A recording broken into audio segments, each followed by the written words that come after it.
Hey everyone, this is episode 163. I had a chat with Adriana, who is a teacher here in Melbourne and a survivor of domestic violence. I want to thank Adriana for coming on and being honest and open with her story, and it really does take a lot of courage and a lot of strength to do something like this. Please be warned that this episode contains subject matter that may be triggering to some people, and if you are living in a DV situation, please know that you are not alone and to reach out to someone sooner than later.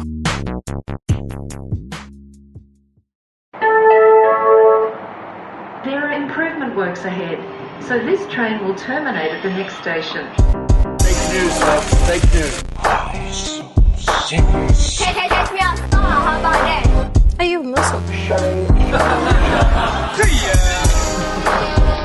He should have been slapped as a child. He's a spoiled little Greek brat who's probably been treated like a prince. I'm not a crook. I've earned everything I've got. You also had people. I like his movies though. Hang on, you got a problem with Tom Cruise, but Scientology shit. Yep. Yep. What's wrong with Scientology? I just don't get it. You don't get the well, it's not really a religion. I No, I just, yeah. It's an alternative to psychology. Yeah. What don't you get?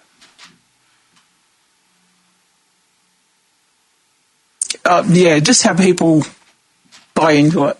I just don't. Are you religious? Sort of. I believe there's a God. Okay, so do you follow a mainstream religion? Yes and no. Because my obvious question is, if you don't buy Scientology, then what is the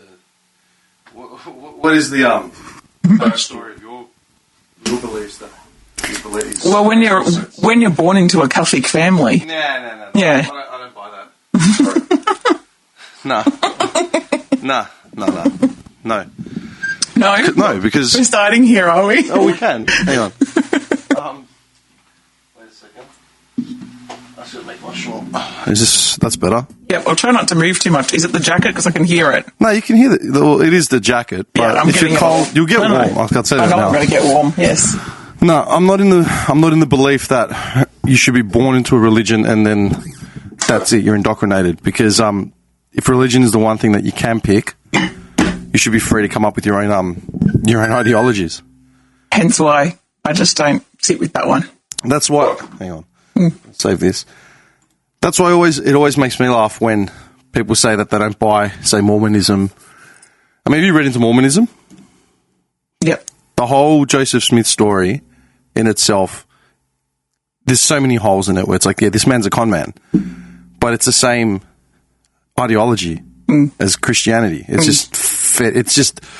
it's blurted out in a way where it's more clearly, obviously self-serving. Yep. Does that make sense? 100%. So then when people say, oh, who would ever believe Scientology? It's like, well, what do you believe that's any different? Do you know what I mean?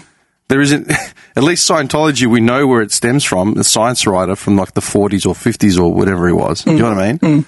Like there's a point, like we have pictures of the man who created the fucking story. And it's like, okay, we can pinpoint the bullshit to exactly him. But then when you talk about the Gospels, you know, people think that, oh, the Gospel of Luke wasn't written by Luke. The Gospel of Mark wasn't written by Mark. And it wasn't written at 01 AD. It was written hundreds of years ago, et cetera, et cetera. Yep.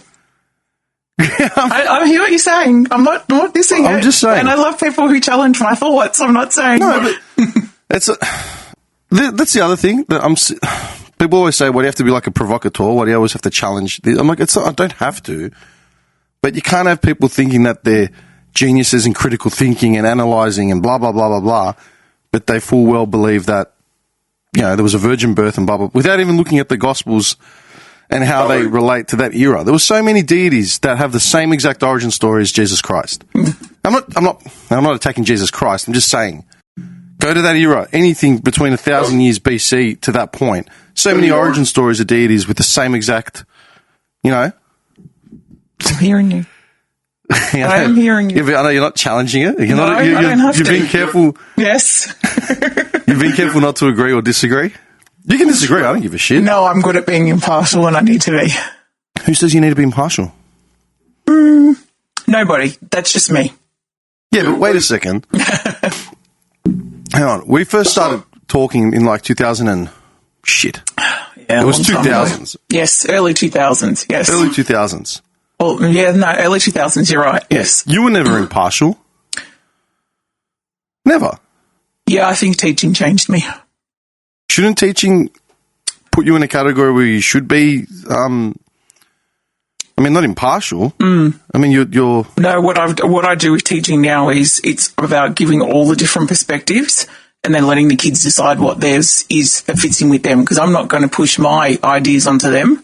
They've got to figure that out themselves. What if they've got stupid ideas? And I don't mean in a... I hear you. I hear you. No. And you're right.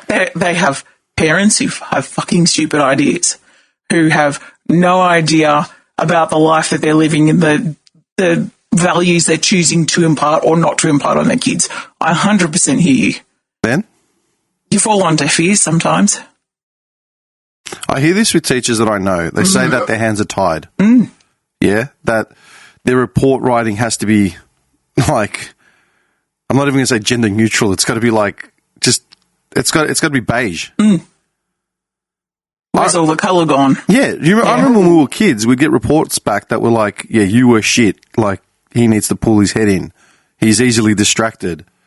And now I hear stories of people of our generation who talk about teachers that I now work with who go, oh, fuck, I hate that person because they told me I was going to be nothing.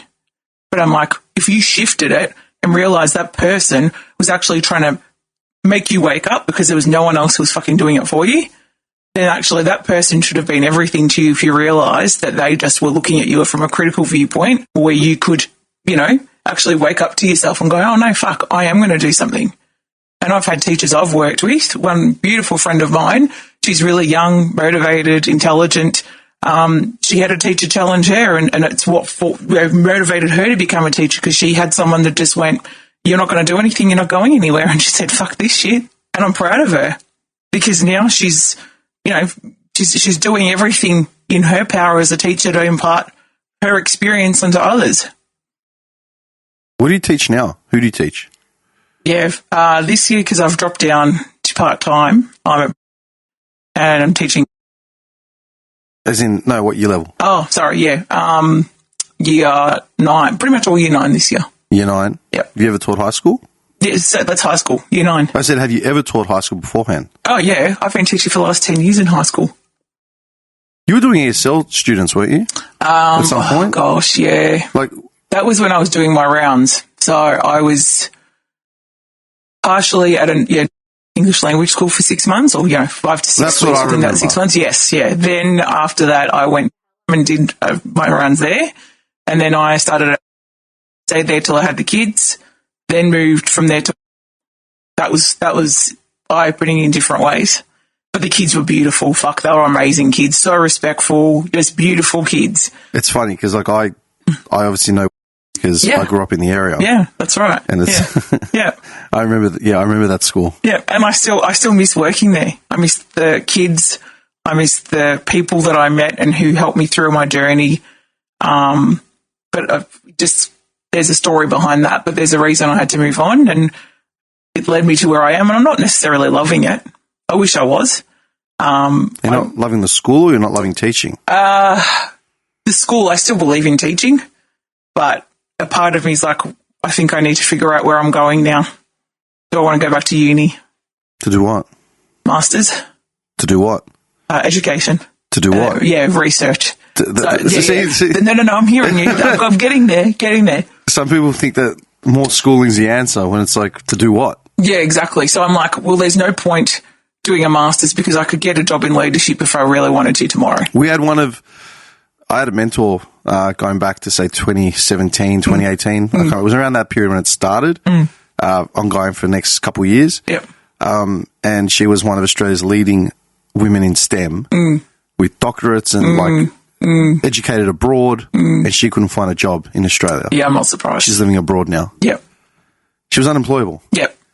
Literally. Sometimes being too qualified puts you on that other spectrum. I'm fully aware of that. Yeah. So for me, it's whatever I choose to do, it's more, I really want to be able to look at doing something. And I know if people say this all the fucking time, I want to make a difference or whatever. To me, it's more. Are you talking about teachers that say they want to make a difference? They all think they're part of that what was that movie with Coolio, Gangster's Paradise in the soundtrack? Yeah. Michelle Pfeiffer. Yeah. What was it? Dangerous Minds? Yes. That's it. Yeah, that's not the reference I had. Sure. They all think they're going to be part of that. They're going to go into some urban school and like change it all up. It's like, fuck off, man. To me, if I can change one kid, I've done my job. If I can do something for one kid, I've done more than enough that is within my capacity. And that might be that kid is contributing more to class conversation when usually they're like a fucking hermit.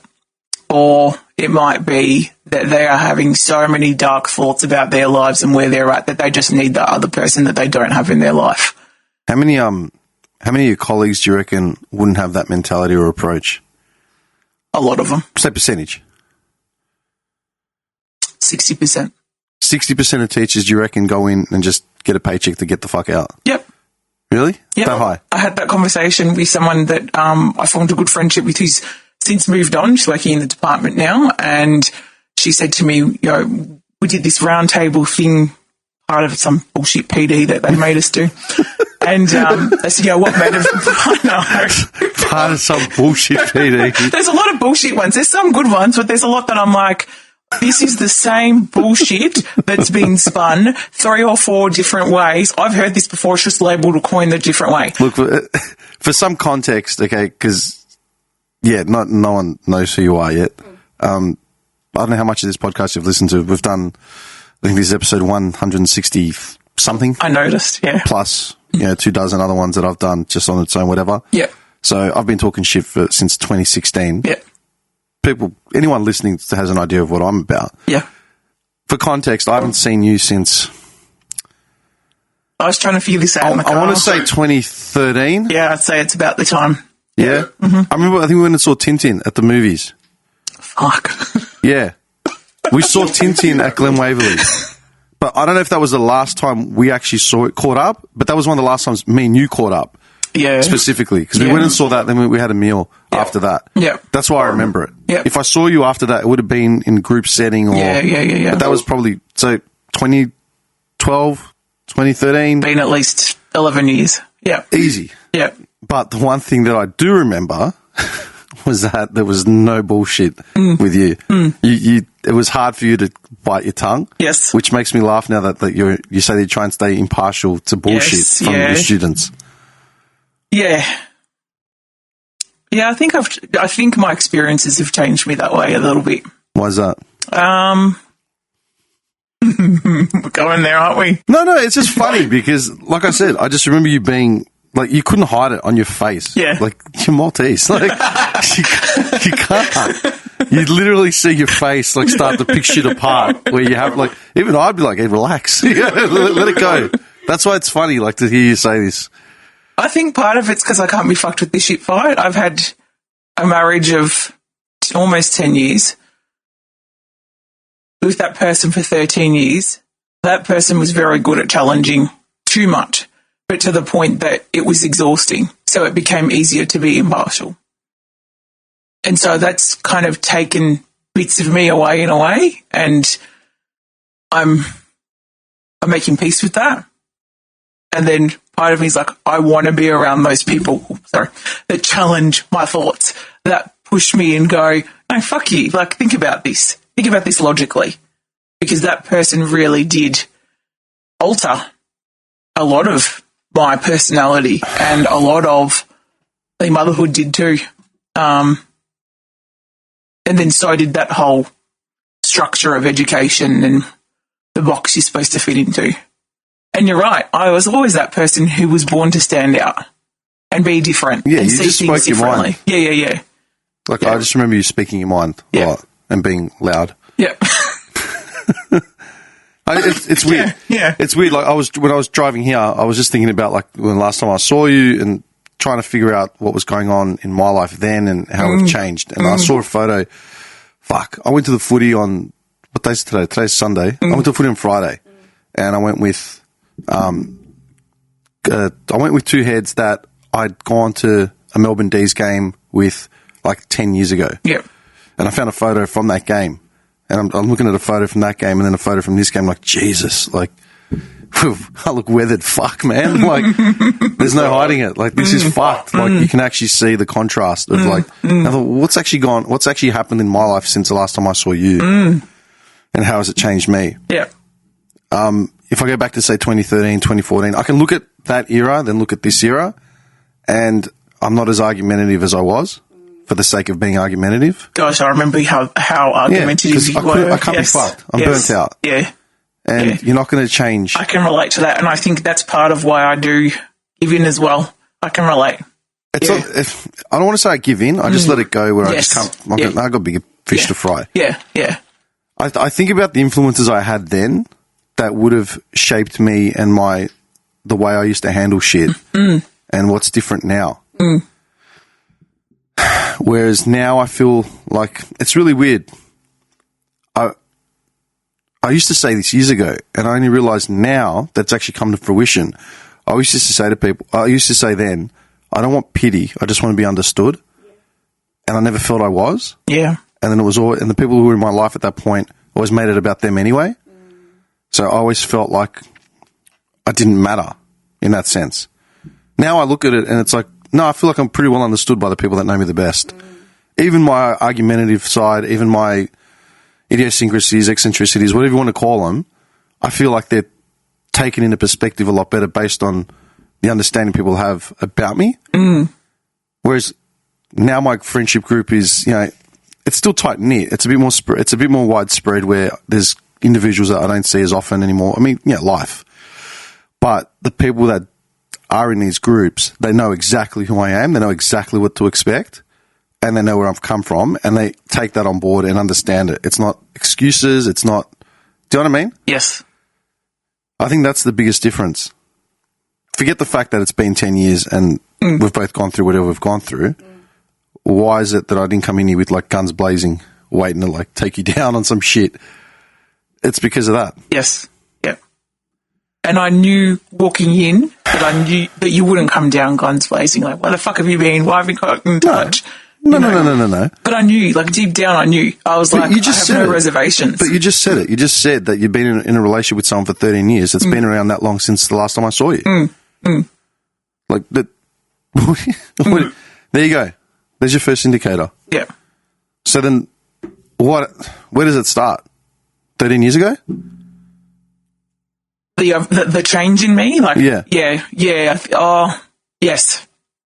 13? Yeah. Because you know what, I was trying to remember because like a few people have asked me what episodes have I got coming up, like in the last sort of week, and I said, I just did one on Wednesday, which I haven't released yet, with a couple mates of mine, about such and such. I had one with my mum like a week and a half ago. It's predominantly in Greek, so no one listened, and the people that did listen just called up and said, "Man, it sounds like you're arguing with my mum." I'm like, yeah, exactly. But that's what podcasts are about. You're trying to find a point that's going to be relatable for someone.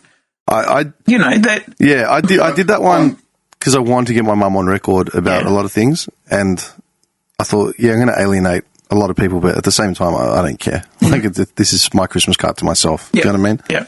Anyway, and then I brought your one up, and I was trying to think of like how I knew you, how far back it goes, and I remember 2009 was the high year of us going out. Like we were out nearly every other weekend. Pretty much. Yeah. And always kind of entangling there was always into each other in some way or form. Multiple groups of friends that would always be around each other at some point. Yeah. And because I remember when I went away in 2009 to go overseas, you were there, like at the going away. Yes. I did an impromptu going away because everyone's like, no, we have to go out. I was planning on just disappearing. And then everyone's like, no, we have to go out. And you were one of the few people that I told that I was leaving. So that gives you some idea of just where we were. Like, do you know what I mean? And that was 2009. Fuck. I know.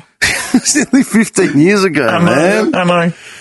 It kills me when I say to the kids at school, I'm 20 to 25 years older than some of you guys. Oh, yeah, that always makes me laugh. That's like... And some of them will try and guess my age. They'll try and figure it out. Oh, you don't look that age, miss. Thanks. Take it any fucking day of the week. A lot of water, don't do drugs. Basically. All right, so 13 years ago would have been, what are we now? 2023? It's been that long. It's been that long. 2010, yeah, because I got back and I caught you in the city Yes. You had a birthday, someone's birthday, maybe it was yours? Mine. I still remember that because I was late, extremely late. I was working for someone who I incredibly respect, but she was a very hard person to work for. And I had to do a heck of a lot. Actually, I think that was 2011, if I remember correctly. And that was that period in my life. I was like, I don't think I can keep doing this job. I don't think this is for me. I'm great at the job. Everyone tells me how good I am at it, but this isn't me. And I never forget, everybody was waiting for me at the restaurant. I mean, I can still tell you the dress. Because I think that's when I looked my absolute best. You know, yeah, it was a good year. It was a good year. I was going to the gym a lot. And I was still working as a labourer. Yeah. It was different times. But I remember rocking up and just going, "Oh, I'm so sorry, everybody. I'm so fucking late. This is terrible." I was on the phone trying to, get replacements for jobs. I'm like, boss up my ass. I'm trying to just fucking do everything, juggle everything, and then also contend with everyone else's emotions as well as my own. And I was like, fuck. I had a great night. I still remember it. Yep. And it was probably one of the last hurrahs where I actually really did make a big deal out of my birthday, because my parents weren't good at doing that for me, so I learned how to do it for myself, and now I do it for my kids. And they do it for everybody else in their life, whether it's their dad or me or my parents or, parents or whoever it is. They've taken that part of me, and that's probably the favourite part of me that they've taken, which I love, because I'm now living my life sort of with them, through them, and giving them something of myself. I believe the word is vicariously. Yes, it's fine. Thank you. Yes, I'm easing the nerves. All right. No, it's fine. So, where did it start? When I got back from Europe, I remember I think you may have moved in. Yeah. So I had already moved in together by 2010. It was quite quick. So we were dating from mid-09. Then a year after we'd moved in. So I look back and go, what the fuck? What you wanted? What I thought I wanted. Okay. I think I was trying to escape my family and that reality, and I wasn't going the right way about it. Why do you think you weren't going the right way about it? I should have just moved out myself. Gone, hung out with mates, done my own thing. Why didn't you? I fell into it. I fell into the whole, and he was very good at selling himself. He was extremely good at selling himself, to the point that eventually a lot of people like me started to believe his bullshit. And I get heaps of people telling me, yeah, he was a dickhead. Like, it's not helpful to me now. You could have told me back then what you really, if you really cared about me, but they're like, well, then we would have lost the friendship, or, Did anyone tell you? Never. No one told you that? Not one person. I knew certain people had a certain distaste from the way that they behaved around him. I could see that. I wasn't blind to that.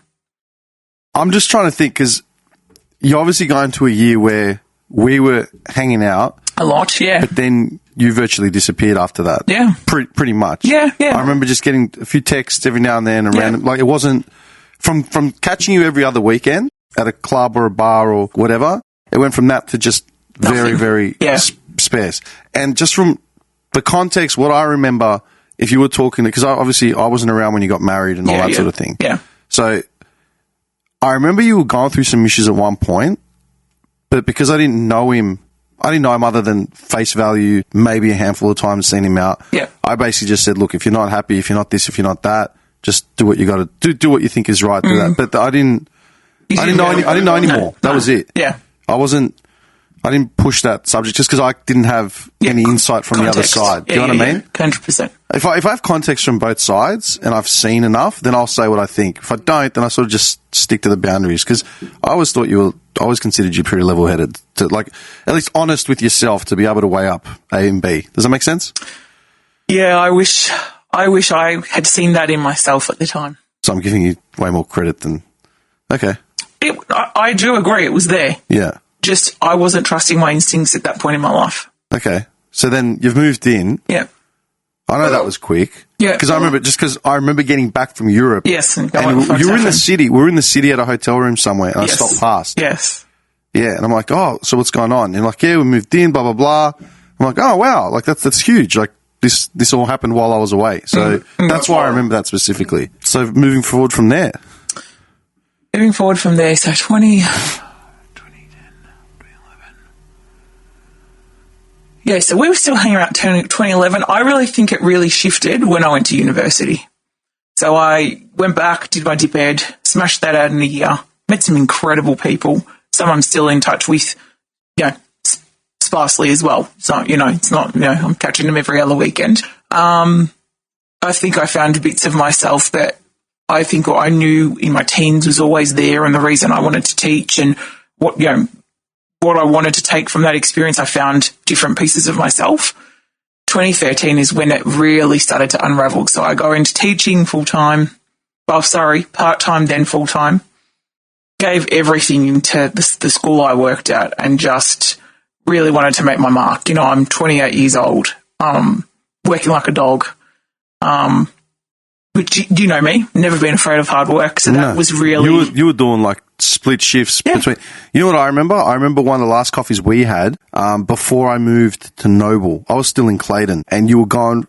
The only reason I caught you is because you had like an hour between jobs or something like that. So you swung past and went to Oakley and had a coffee.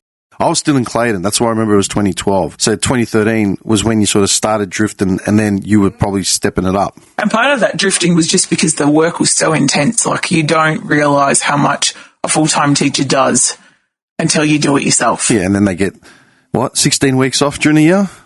But you're spending all of that doing fucking work. No. Fuck off, all right? I've got enough close friends that are teachers. I know the truth, all right? Because they're busy and then come Easter holidays, it's like, I'm free to catch up. Like, mate, I'm doing triple shifts right now. But that's the mentality of most that will find that... Let me know when you're free. They'll just get to it when they get back and then they get overwhelmed. I don't work like that. I need to, especially with kids now, I need to be all regimented. Like I've got 5 or 6 days in the fortnight that I don't have them. I've got to use that time to hustle and have some fun if I get a chance. And that's only really just picked back up again, that I'm just like, fuck it, I can't be all work, no play. And that's something I always struggled with because of my upbringing, because of where I've come from, because of the parents that I have and that I'm living with again, which has its own challenges. Yeah. But I did what I had to do, and it's... Yeah, I wouldn't say it's the best decision I ever made going back home, but it's definitely the necessary choice. No, my parents would love it to be permanent, but I think they're even starting to realise that I still need my own independence and that I can still give my kids a life they want, but I can still also have some on my terms.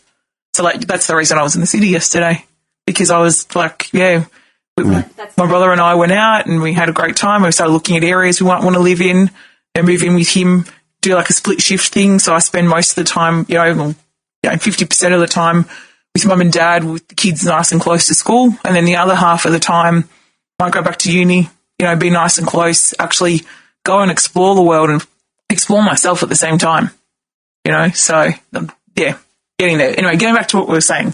Sorry, we deflected. So, 2013 shit year, it was just full on. And that's okay. 2013 shit year. And I don't think... realised how much I was going to carry in that. Like, you see me do my dip ed and, was good through that period. Then 2013, it was just a hard slog. 2014 comes. That was the year we got married. That was like the worst year of my life. So I think it's because in that 2 years between having seen you last and that 2014 period, I was having doubts the whole time about him, how he's fitting into my life, the behaviours that I'm seeing. And I was like, which way am I going? I was like a crossroads. It's fucking terrible. I hated it. And I felt shame for feeling that way. I don't know why. WOG upbringing, that's why. Well, I should say, yes, I fucking do know why. Yeah, you're right. Yeah. WOG the same reason why anyone feels shame in those circumstances. I developed connections with his parents and his family, and obviously then, the love for them as well. So I found that really conflicting to walk away from.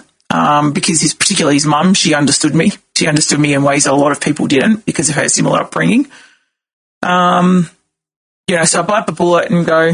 I remember going to Europe, so I did a 2011 trip by myself. Met up with my cousin. That was amazing. We went to Italy. We hung around Malta. He was in the same kind of thing where he was dating some woman that's now his wife. that she'd already had a kid and she was date raped and all this sort of shit, and she had a really fucking, look, my family's full of this, right? But like at least 2 or 3 date rape stories in our family. We could talk about that another time. It's fucked.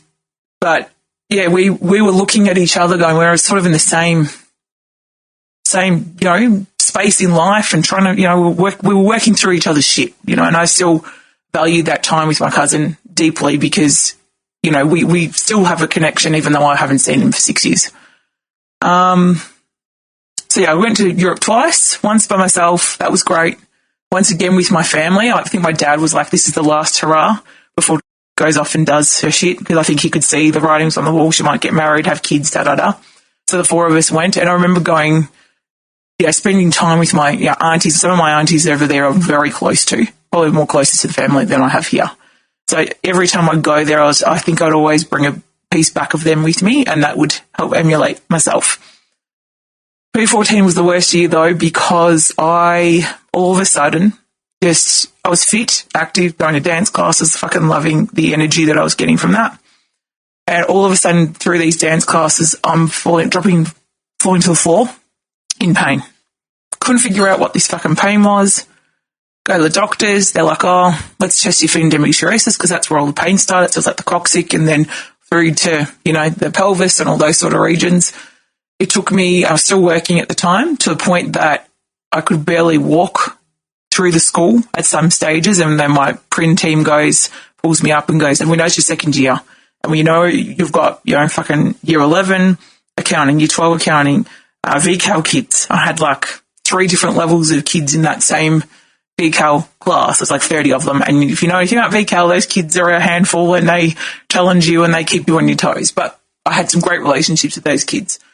I think did I have any junior classes? No, so it was high pressure. And then I got dumped with a year 11 English class to boot. So in the first 4 weeks of term, one of the senior teachers gets diagnosed with depression, goes like, I can't come back. And they're like, oh, let's rejig this load.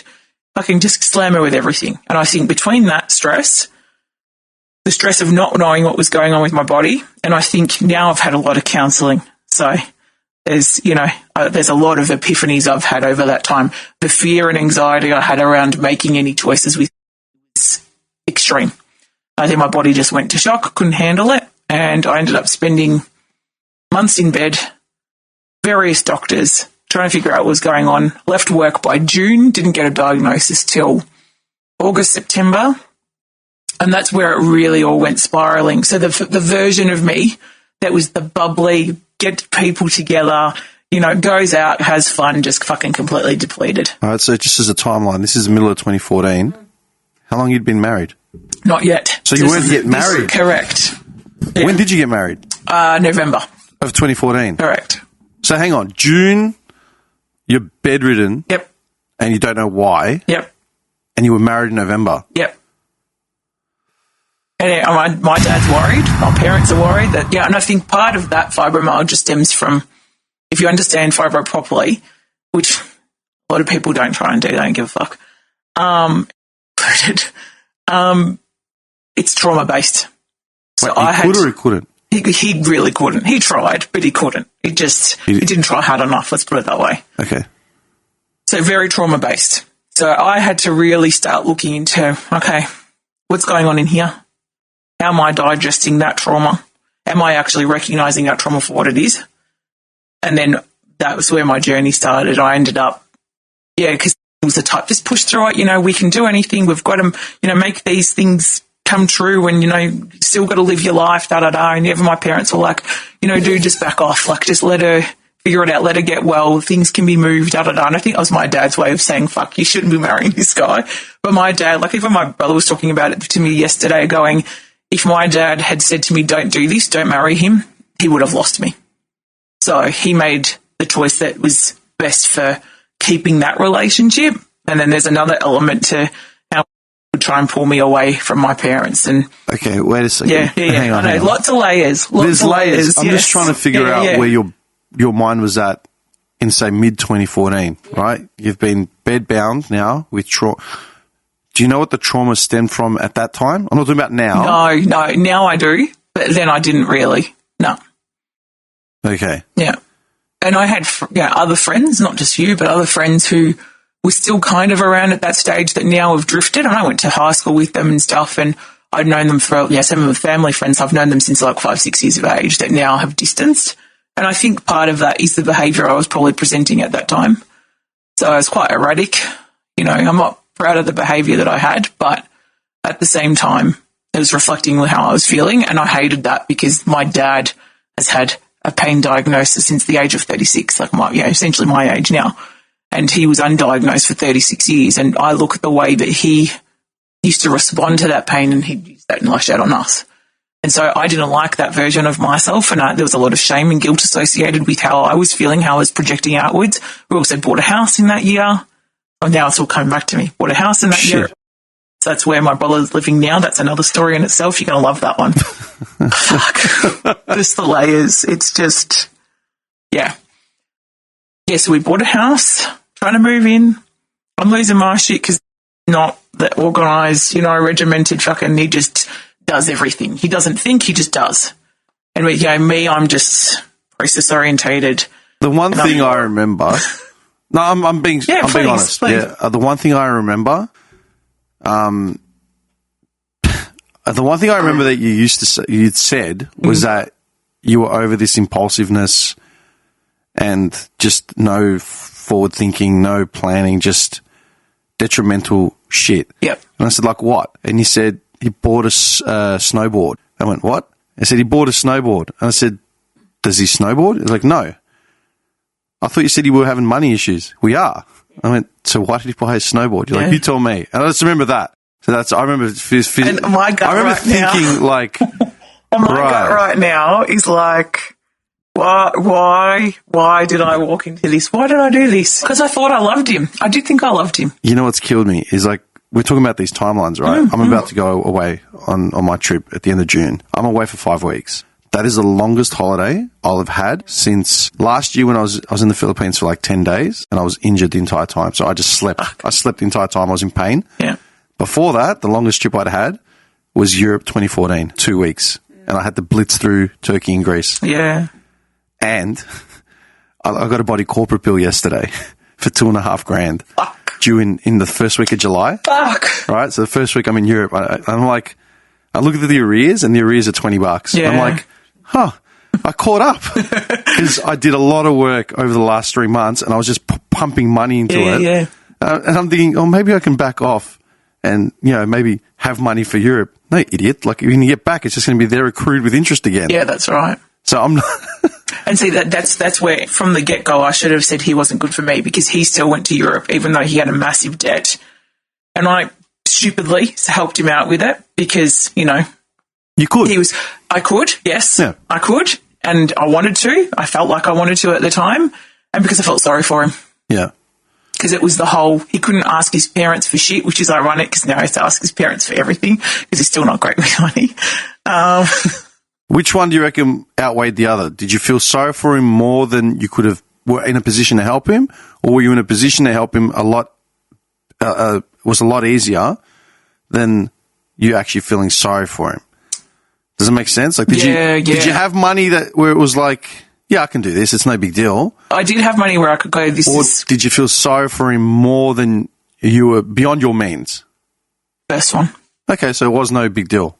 It was, yeah. It was $5,000, right? And for you, $5,000 then was like, yeah, it's fine. Yeah.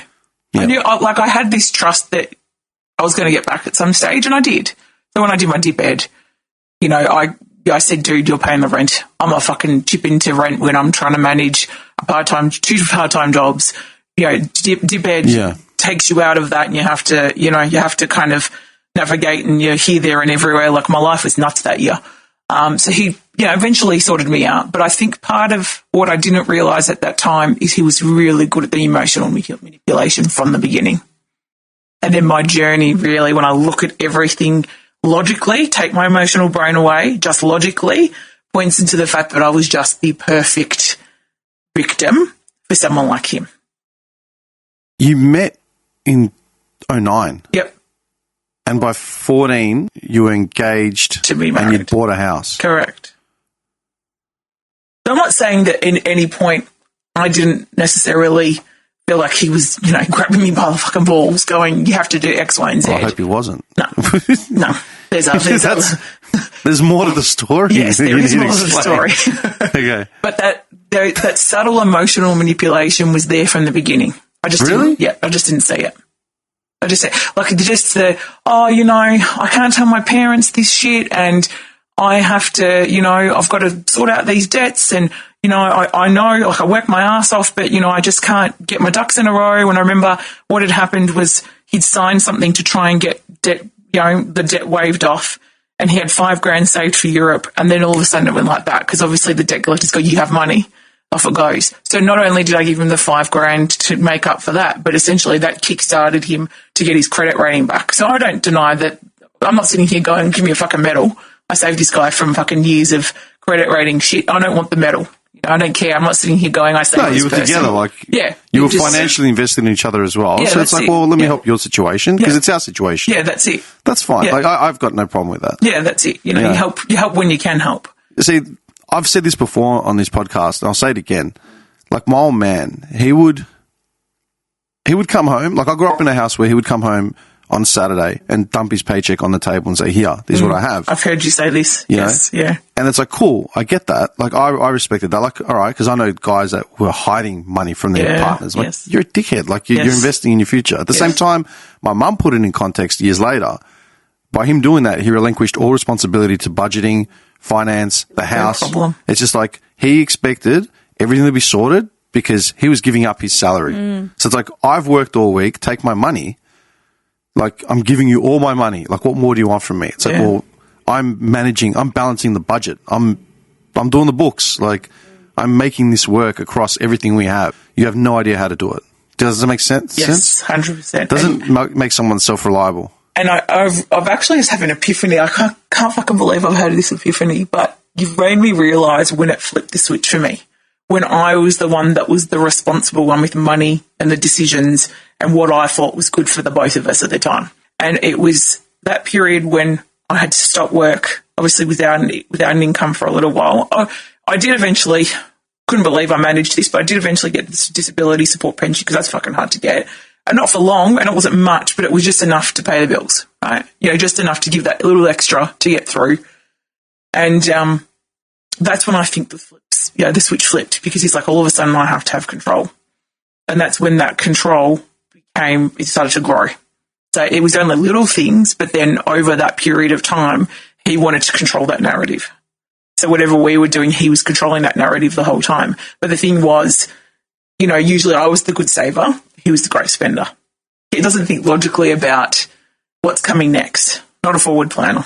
What I'm getting from all this so far is the manipulation all started, and the control, and if you want to call it abuse, then it all started stemming from financial control. After you pulled him out of the shit and gave him the freedom to breathe again, he started trying to take the reins moving forward. Yeah, like to the point where, like, we were married, right? You'd think you'd have a joint bank account. Never did.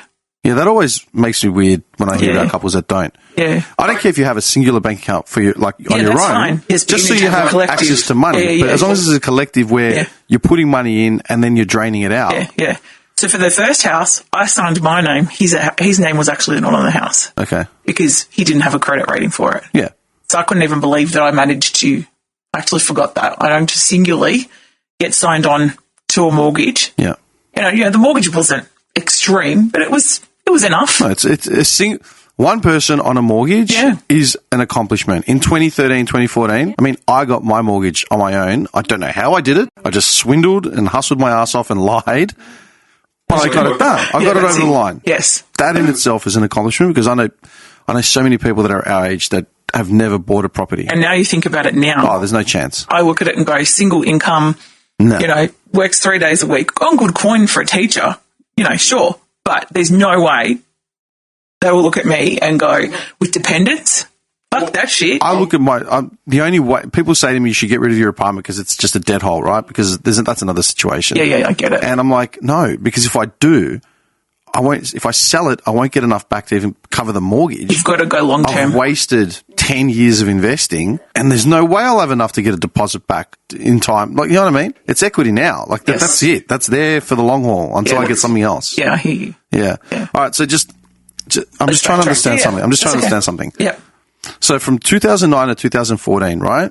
Let's say you're not married yet. All right. Let's say November's the cutoff. Was the manipulation and the abuse only in forms of like monetary sort of moves, and Yeah, mostly. was there anything else? He just knew how to get to like there's layers of emotional abuse. That obviously got worse. I'm assuming After it the got marriage, worse, but fuck, did you 10 see times it? worse. Like, It's like the rose-shaded glasses. You see what you want to see. And you kind of, and I think I did. I think that's where the fear and anxiety stemmed from, which then fed into the pain that I started to experience in the fibro. I think deep down I did. Whether or not I felt worthy enough of myself at the time, whether I felt like, I look back and go, you know, I wasn't the popular kid at school. I wasn't the one that people would go, oh, damn, you know, probably get that more in my life now than I did back then, which is so fucking weird. And not that I ever craved that attention. For me, that facade bullshit's a facade. You know, like, it's more, there's what's deep within is what I'm interested about. And that works both parties. But yeah, I don't know. I just felt like, yeah, let's give it a shot, I suppose. So yeah, just kept going with it. I don't regret anything. I wouldn't have my two amazing kids without him. You know, and they're fucking unreal. They're the best versions and parts of the worst versions of ourselves. And I know that he is everything I can lay out on the table now about him. I can still say there is elements of him that makes a good father for them. okay, hang on. We're sort of jumping to the end of the story. Yeah. So we're missing about. Yeah, but let's talk about. We're missing 9 Let's years. go to the middle. Yes, yeah. Mm-hmm. So lead up to the wedding. Yeah, it's manic. Man, Absolutely. Well, because, you know, I wanted to do That's the a good whole word. fucking DIY Manic. bullshit. You know, let's save some. Well, I was good at saving money, so I'd scrimp and save and make things myself. And, you know, that part of my creative brain started, you know, going nuts. And, you know, I was enjoying that process, you know, as you know, with weddings, that's what women do. You Yeah. know? So moving through that, get married. We did a trip around the world. So his parents paid for like a wedding gift for us to go from LA, Vegas, New York, through to London, then through see family in Malta and all parts of Italy. hang on, wait. You just skipped over the wedding. Oh, it's a great day. It was a great day. Was it? Yeah. Leading up. I mean, you were bedbound in June. Yeah, the pain was terrible. That's what I'm trying to understand. Like, you were bedbound in June. Yes. And November, you're walking down an aisle. Yeah. What? How? Who? Where? Yeah. Yes. Yeah. Well, how did you manage that? I don't know. I just did. I don't know how I did it. I still do think there's a part of me that knows how to push through pain in ways that is just next level. Don't ask me how I do it. Maybe it's because of the upbringing I have and the parents I have, and particularly the dad that I have, who just puts on the smile and carries himself every fucking day. Stoic. You know what stoic means? Yeah, That's of course I do. literally, Yeah, don't say yeah. horse. Yeah. I'm saying, like, that's what it is. Yeah. Yeah, you put up a front and you just get on with it. Yeah, wogs do it really well. They do it really well. Very well. But then there's that element of my dad that's hilarious that still knows how to complain. Oh, no, they love complaining. Don't complain. They'll pride themselves on being stoic, but they know how to bitch about the smallest stupid Yes. things. No, we're the contradiction. We know Yeah, that. that's it. And I think I've seen, this is the thing that I'm really conscious about now as a mum and a woman, is that I don't necessarily want to look at my reflection in a mirror and see my mum. I love my mum. I love how much she's changed as a result of the circumstances that I've been dealt with. I'm referring to my brother now as my brother, but he's actually transgender, and I should reference them as they. So that's been a journey in itself over the last 4 or 5 years. So they've that acceptance and that layer of that identity shift, huge for my dad. It's weird that you say that. One of the biggest changes for me happened when I started noticing my dad in myself. I'm like, yeah, I loved a lot of elements about my dad, but there were certain things I'm like, no, I know why this is happening. I know why I'm doing it. I need to stop. Yeah. You know what I mean? And my mum sits in her pain. and she sits in her grief. She lost her dad when she was 10 years of age. And ever since then, I don't think she's recovered. I found bits of diary she's brought over from Malta when she was younger that she's never showed me, but I was like, what the fuck is this? And I'd read it and gone, of course you did. Fuck, this Snooper. is deep. Yeah, You're a I'm snooper. sorry. I'm not You're a sorry. snoop. I am a snooper. But it helped me understand layers of my mum that she was never prepared to talk to me about. And then, sibling and I were talking about this yesterday, going, there's a lot of things our parents try to do for us, and then there's a lot of things about our childhood and our growing up that we just did because we had to do. But then he's like, well, it's because we had to do it. And I was like, no, fuck no. Now I've worked with counsellors who are like, no, you can still label that point of your life, and you can still label the impact that had on you. Yes, that was a victim of circumstance, but at the end of the day, you can still turn around and talk about the fact that you were neglected. You were left home to raise a 6-year-old when you were 12, when you were still a fucking child yourself, So you can talk about that being neglect, and in part, I had teachers who were recognising what was going on, going, well, that's technically abuse, and they could have reported my parents, so they chose not to. So I'll never forget that, and I'll always be grateful for those people, because I wouldn't have liked to see what that could have happened to our story, and I've already almost lost my parents and brother once or twice in my life before and been left with nobody. So, yeah. So you get to wedding day, that's done and dusted. Then you go overseas. So we're in 2015 by now. Yeah, that was a dark year for me because I was still in pain.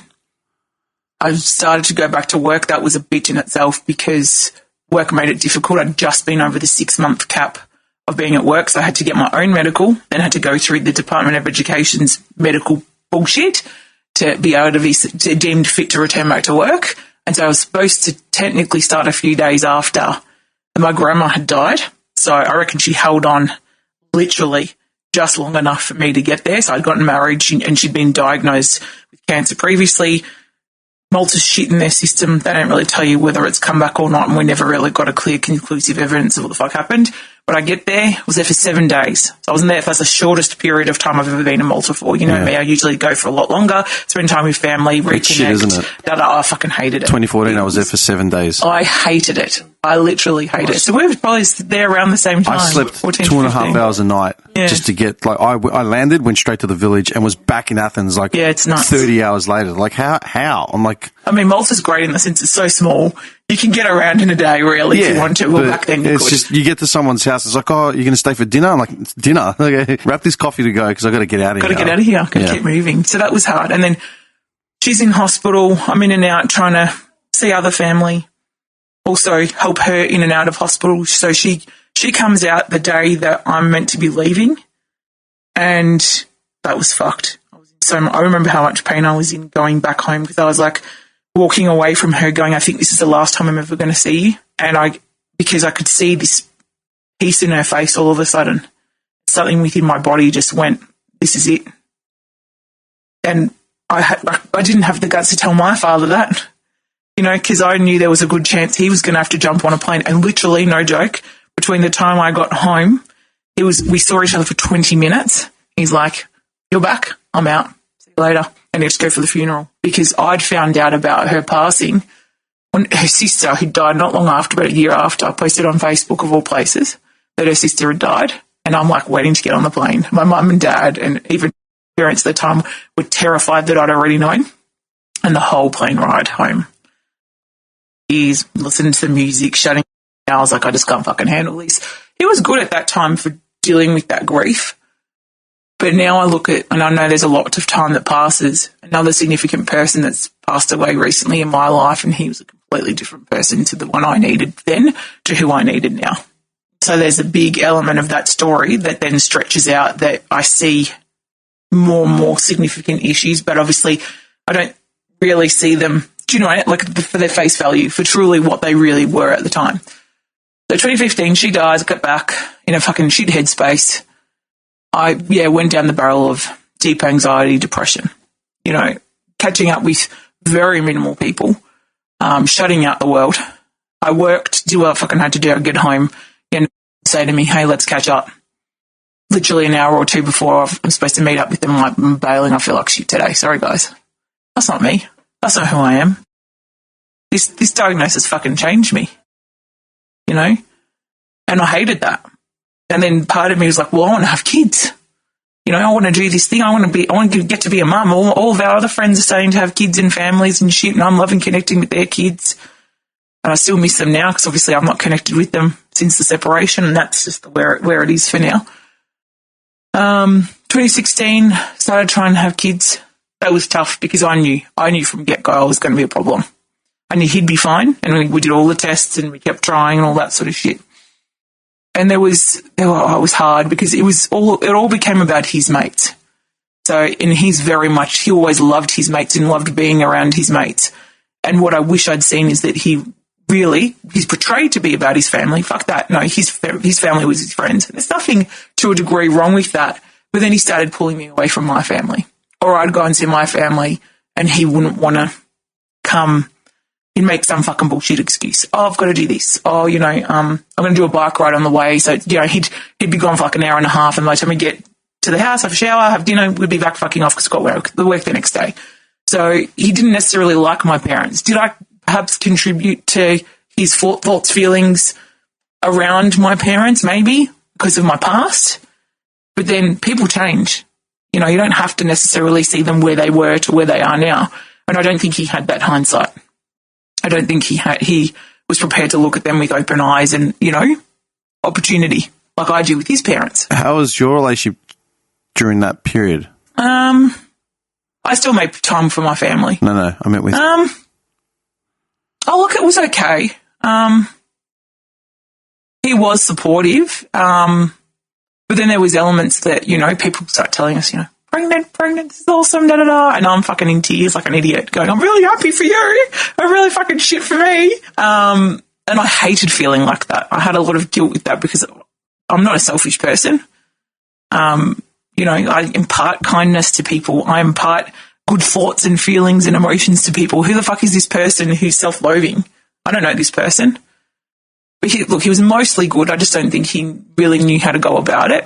And then so I, you know, go to some great doctors, you know, sort this sort of shit out, get on some medication, boom, pregnant with twins within a month.